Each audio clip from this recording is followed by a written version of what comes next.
Someone was telling me that he has a CPAP machine, and if he doesn't use it, he gets a bill for not using it. Managing wasn't working anymore. Couldn't remember why any of it mattered.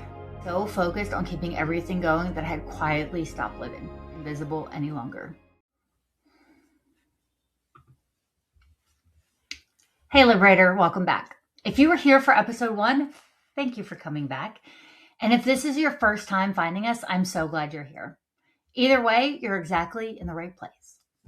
In episode 1, we talked about something that we call the survival loop, that low-grade chronic state of on that so many women with chronic illness, trauma history, or just years of accumulated stress find themselves living in.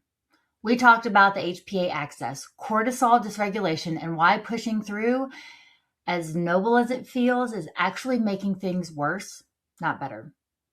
And here's what I know happened after that episode for a lot of you. You recognize yourself. You maybe texted a friend, you nodded along, you thought, yes, that's me. And then life continued. You kept going. I get it. Because recognition alone rarely changes behavior.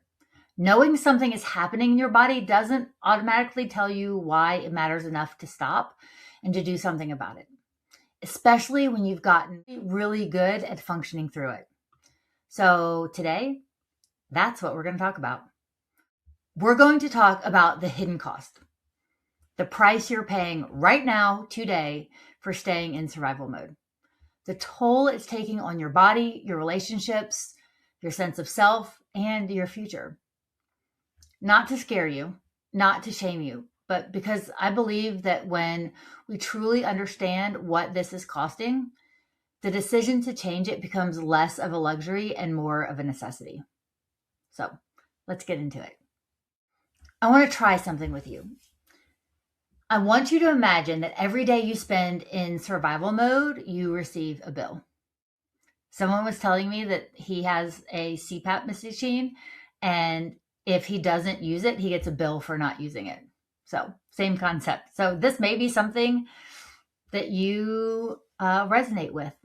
So it's not a bill with $1 on it. It's a different kind of bill. It's an invoice for what the day cost you, not in money, but in energy, in clarity, in connection, in hope. Most of us never look at this invoice, or we're too scared to. We're too busy just getting through the day to notice what the day is actually taking from us. Buckle up, Buttercup. Today, I'm going to read it to you, all of it. And I want you to sit with each one and ask yourself, does this feel familiar? So many of you know that I come from a financial background. My dad is one of the top trainers in the financial industry. And this hits home on a totally different level. That your physical health is paying compounded interest. So we touched on this in episode 1, cortisol dysregulation, immune suppression, HPA axis fatigue. But I want to go one layer deeper today because the research on this is important. Chronic unresolved stress is linked to accelerated cellular aging. There's a structure on your chromosomes called telomeres. They're like at the end of your DNA strands. They're really cool. They're essentially the protective cap on your DNA. And it shortens as you age. So we always say that bad things happen when telomeres get short. So in plain English, long-term survival mode ages you as a cell at the cellular level faster than your calendar does. Let that sink in just a little bit. And for women already managing autoimmune conditions, chronic pain, or inflammatory illness, the body's inflammatory burden increases with every cortisol spike that goes unresolved. Your illness is not just a diagnosis. It's the system that's under chronic pressure. And chronic pressure without relief, it has a direction, and it goes one way. Now, I'm not telling you this to frighten you. I'm telling you this because nobody told me, and I wish they had.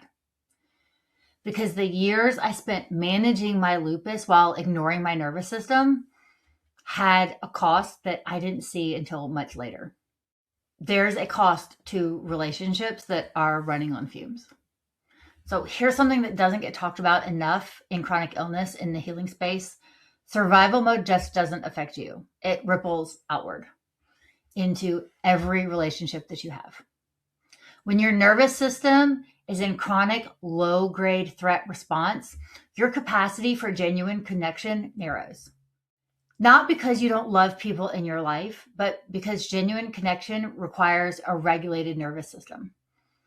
It requires the ability to be present, to listen without half your brain monitoring for danger, to give freely without resentment building underneath. Survival mode doesn't leave much room for any of that.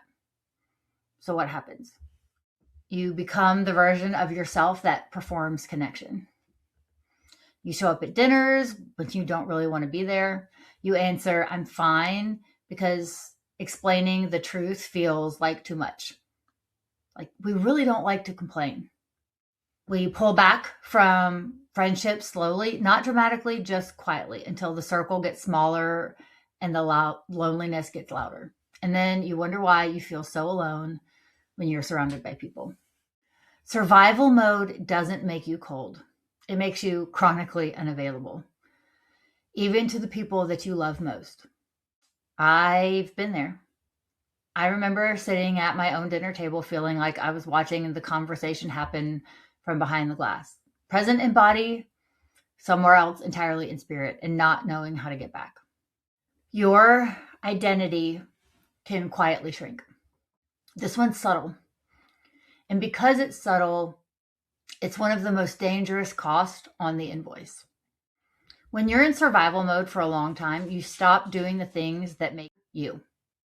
Not because you've decided to stop, but because they require energy you don't have.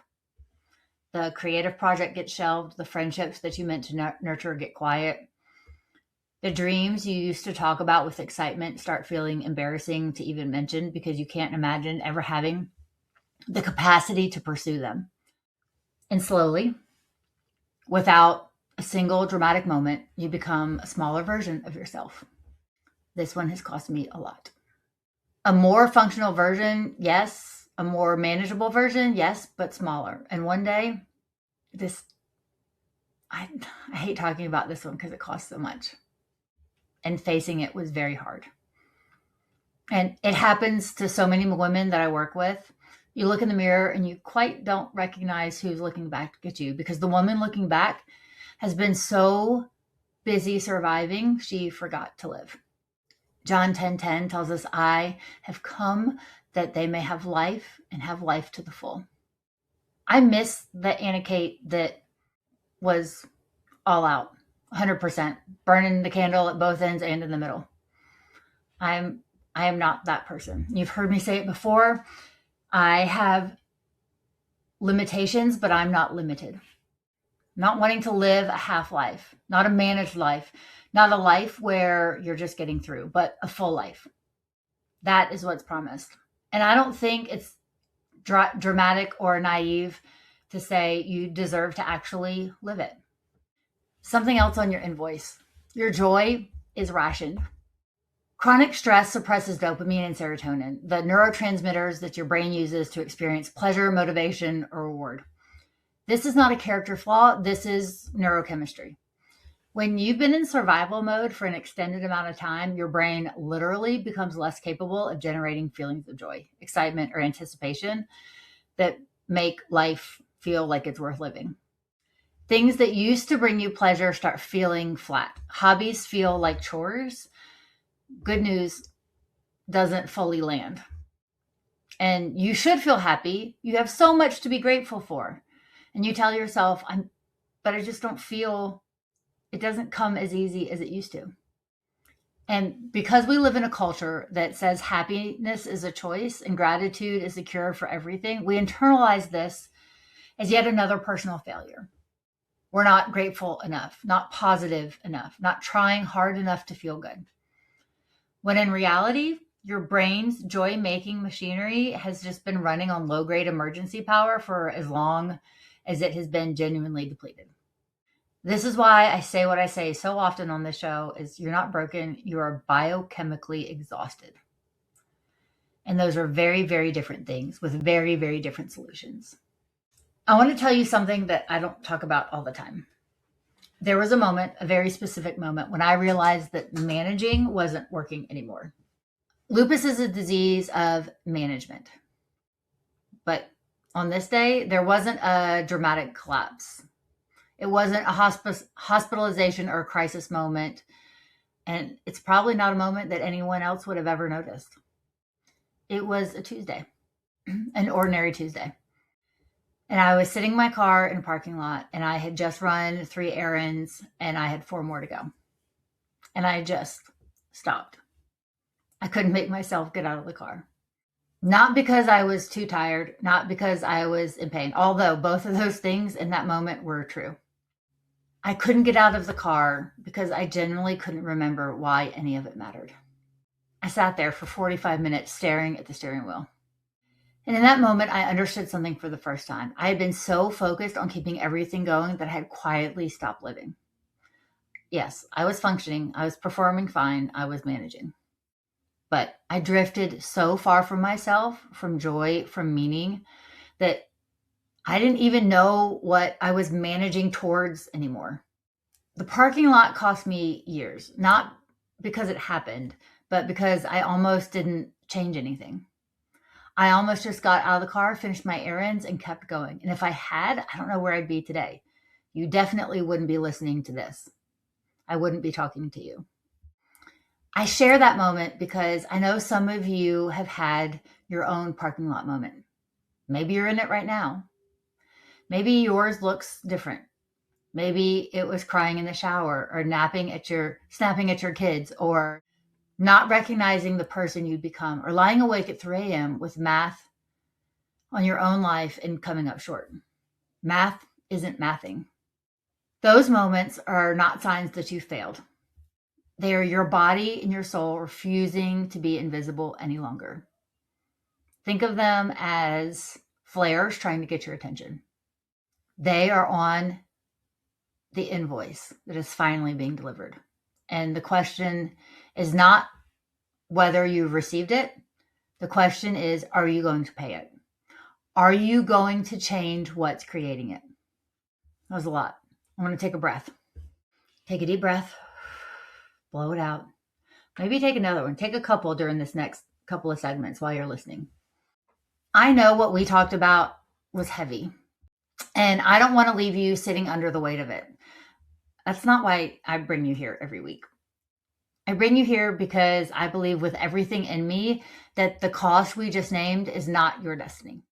I believe you can have more spoons, but it is your current reality, and your current realities can change.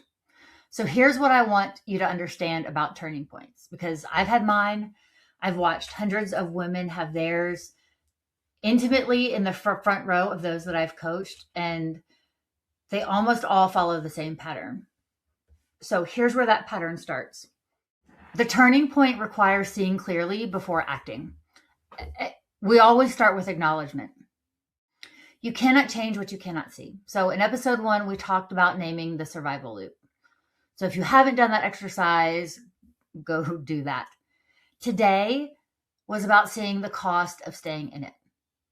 These two things together, naming it and seeing what it costs, create the conditions for a real turning point. Not a New Year's resolution, but a turning point that you can genuinely say, I'm done paying this invoice. Turning point. The turning point that is a decision, it's not a feeling. This is not a New Year's resolution that you're going to quit by February. Here's the thing about waiting until you feel ready. You're never going to feel ready. Your nervous system is in survival mode. It's not wired to generate excitement about change. It's wired to maintain familiar patterns, even painful ones, because familiar feels safer than the unknown, and it feels protective. The decision to change has to come before the feeling does. You decide first, and the feeling follows the action. Also, a turning point needs a container. This is the part where most people miss. They try to do it alone. They have the insight, they've made the decision, and then they try to build a new life using the same system that created the old one. in isolation without structure, without accountability, without anyone who actually understands what they're carrying. I see you. If anyone is sympathetic or empathetic to what you're going through, yes, it's different than mine, but I get it. I understand the swelling and the pain and the exhaustion and the frustration firsthand. I want you to avoid within weeks that you're back to your old patterns. And not because you're weak, but because the container wasn't there. Healing needs a container, it needs support. So if you're taking notes, write that down, put it on your mirror. Healing needs a container, because many of us, myself included for years, we're doing all the right things in all the wrong conditions, trying to heal ourselves while still in an environment, in patterns, and in the isolation that created the wound. You don't have to figure this out alone. You were never meant to. Part of why Liberate Your Awesome exists is because I had to go through it alone, and I didn't want anybody else to have to do that either. It's a very scary part of life if you have to go through figuring all this out. So no reason to do it alone. The very design of the human body, the way we regulate each other's nervous systems through co-regulation, through safe connection, through being truly witnessed, tells us that healing was always meant to happen in community, not in a self-help book, not in isolation, but together. So Matthew 18:20 says, where 2 or 3 are gathered in my name, I am there with them. And that creates safety, power, direction. The invitation is not to do this alone or just practical advice. It's woven into the fabric of how we were created. Same as every episode, I'm going to leave you with insight. I'm going to leave you with insight and no action because, okay, so same as every episode, I'm not going to leave you with insight and no action, because insight without action is just a feeling that fades. So here's what I want you to do this week. Here are your 3 micro actions. Name your invoice. Again, take 5 minutes this week and write down the actual cost. Not in abstract terms, like in your specific life. What has survival mode cost you in your relationships? What creative thing have you put down that you haven't been able to pick back up? What version of yourself have you quietly set aside? Name it. Write it. Because once it's named, it stops being a vague, uneasy, and amorphous thing, and becomes something that you can actually work with. This isn't about guilt. This is about clarity, awareness. You can't build a new chapter until you stop pretending the current one isn't costing you anything. And for most of us, everything. Step number 2, action step number 2. Do one thing from your before list. Think of one small thing that you used to do before survival mode took over that brought you genuine pleasure or made you feel like yourself. Not a major project, just something small. Put on a playlist that you used to love. Take a walk. Get a candle out and just light candles and read or do something. Take 5 minutes to draw or paint, gardening with no goal except the doing of it. So in the South, we call this piddling. So doing is not indulgent. It's neurological. You're sending your brain the signal that joy is available. And this medicine, you need to do it this week. Action step number 3. Tell one person the truth. Yep. Find one person this week, just one. And when they ask how you're doing, tell them something true. Not the full story necessarily, not the therapy session in the cereal aisle. This is not like dump your whole life on them. Just one honest sentence instead of I'm fine. It can be, I've been exhausted lately. Everything hurts. I could really use a nap today. Or I'm working on things, but I'm okay. Just one moment of real connection instead of performed okayness. Co-regulation begins with honesty. You can't truly witness if you're always wearing the mask. Take it off just a little bit, just for a moment, with someone safe, and see what happens. I promise that inner circle, they notice. if they've been around you long enough. So start with them. And they're asking how you are or if you're okay because that just feels like the thing to say. So evolve the conversation. Hey, when I'm exhausted like this or at this stage in the day, like at 8:30, I need to be horizontal. I may not go to sleep, but at 8:30, I'm in bed.